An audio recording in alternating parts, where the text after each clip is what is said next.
Hello Capsuleers and welcome to today's video, how to make ISK in Faction Warfare. There are three main ways to make ISK in Faction Warfare. Some are more lucrative than others, but some are better for beginning players. The three main types are defensive plexing, called D-plexing, offensive plexing, called O-plexing, and running missions. Today we're going to go over briefly each one of those and just help you get started in Faction Warfare and making ISK. So the first one we're going to cover is D-plexing. D-plexing is generally good for new bros who are just starting out the game and don't have a lot to their name. You probably just finished your career missions and you decide, hey, let me go jump in here. In Faction Warfare, there are spawns in systems called complexes. Defensive plexing, or D-plexing, is when you go into a system that's controlled by your faction. In this case, I'm flying for the Gallente faction, and so I'm in one of the Gallente-controlled systems. You go to one of the complexes there, and basically you just spin around what most players call the button, based on its icon on your overview. It's about as much fun as mining, so if you really like mining, hey, this is great for you.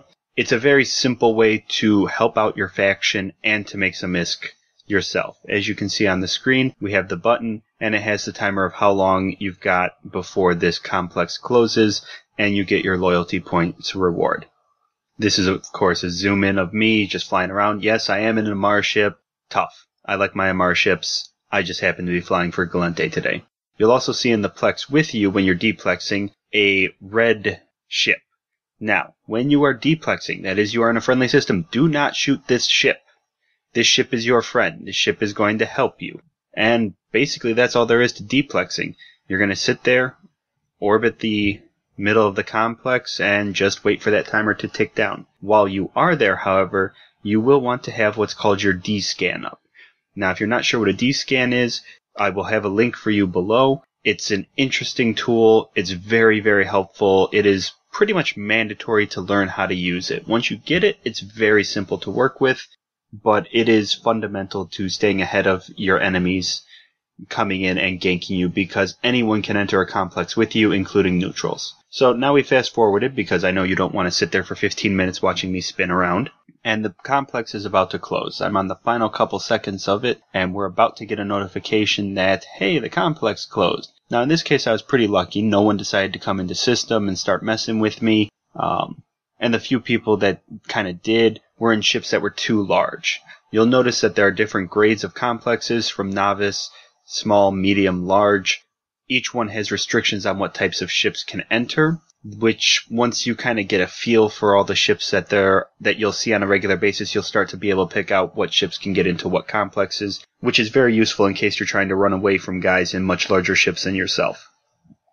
Now, as we see here, the complex is about to close, so I'm getting prepared to align out to the out gate so that I can go on and do the next thing that I was going to work on, which was some O-plexing on that same night. And there we go, the complex closed, and now you will get a notification that tells you, hey, you've got some loyalty points. You can open that up and you can see that in this case I gained about 4,000 LP, or loyalty points. It's not a lot, but it's something. It's more or less safe, especially if you're paying attention and not AFK plexing. It's a good way to at least get started and to get into the ships and get out there doing something helpful while you're waiting for your corp application or something to go through. So here we have some O-plexing. You'll also see a couple purple guys show up. They are in my fleet. One of the big differences that you have between O-plexing and D-plexing is that with O-plexing, now that red, what they call rat, what the red ship is your enemy faction's ship. You'll see here we're in Caldari space, so now we instantly start targeting and popping this guy, because as long as there is an enemy NPC on the field, that timer for that complex will not tick down. So the reason we're doing this in a fleet in this case is because it just runs through faster. More DPS, faster the ship blows up, the better off you are. A lot of players, to really make ISK on your own, you're going to need to outfit your ship for solo PvP, which most starting players and myself do not really have the ISK to do the solo fits. Well, that's a lie, because my ship right here is a solo fit. Oops. No.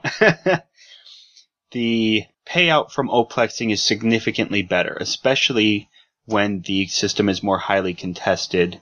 The payout for loyalty points is going to be better. Here we're about to close the complex. We're on the final NPC that spawned before we have closed the complex. So now it's pretty much smooth sailing out from here on out. If you click on the section that says Faction Warfare, you can actually get a pop-up that tells you what the contested percentages are of the Faction Warfare systems. Just bear in mind that systems with a higher contested percentage are going to have more people active in it, so just be ready for more fights, which really, if you're in Faction Warfare, is one of the reasons you came down here. You'll also notice that even though I'm in fleet with some other guys, now that we've closed the complex, I'm getting just over 12,000 loyalty points for roughly the same size of complex as I was deplexing earlier. Part of that is the contested value. The other part is the fact that, hey, you're taking enemy territory. The final main way to make ISK in Faction Warfare is missions. What you see here before you is very familiar to you if you've gone through the new player experience, if you've done the career agents. This is missions. It's got your ISK payouts, it's got your loyalty point payouts, and it's got a little bit of lore to go with it, just so that, you know, if you really want to get into that role play aspect, which, let's face it, most of us Faction Warfare guys like to do, this is a way to make some quick ISK. It's not going to be the greatest ISK, especially if you're just starting out, since you do have to start at level 1 missions. Of course, more O-plexing, more D-plexing will raise your standing, so you'll be able to get to those level 2, level 3s a lot quicker. The higher the mission level, the better the payout's going to be in LP, especially based on the tier of your faction, which we will save for a discussion another time. Once you've accepted your mission, or missions, as a lot of players like to run around, collect a bunch of missions, and then just go do them in one shot, once you've accepted the mission, you have to understand it's going to pretty much be in enemy territory, and so you're going to have to be ready to fight. So most people go out there not completely PvE fit for missions in Faction Warfare space, because the odds of you running into the pirate or the enemy faction are just so high, because unlike other missions, anyone can come into your mission space. Once you accept it, it spawns in the system, and anyone can see it, and anyone can come in.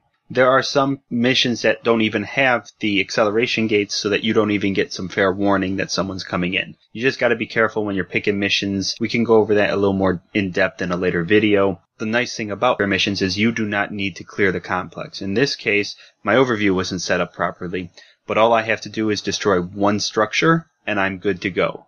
So you see all these reds in the system, I'm not even going to concern myself with them. The risk is just too high for me to pop each one of those individual enemies and then try and loot them afterwards for the ISK. It is much more efficient. You just find out what your objectives are for that mission, and you just go and pop those objectives. Once you've done those objectives, you get out, because it cannot be emphasized enough. The risk is too high. Do not spend your time clearing all the rooms. Complete the mission, move on. That's the best way for you to make loyalty points, which is going to be your best way to translate into ISK.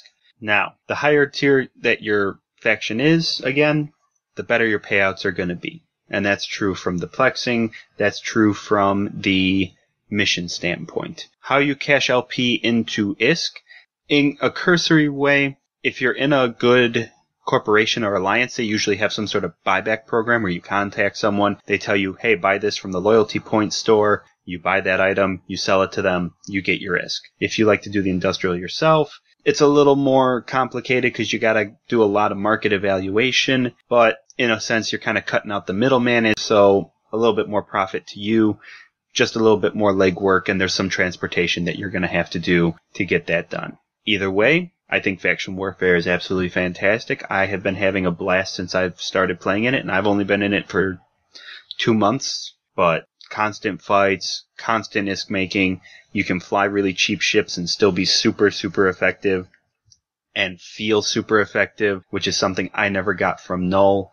So, thanks for watching. If you have any comments or questions, put them in the comment section below. If there's any videos or anything you'd like me to cover in the future, give me some suggestions and we'll see what we can put out there. Until then, I'm Elarch. This is Elarch Gaming's YouTube channel, and I will see you in space.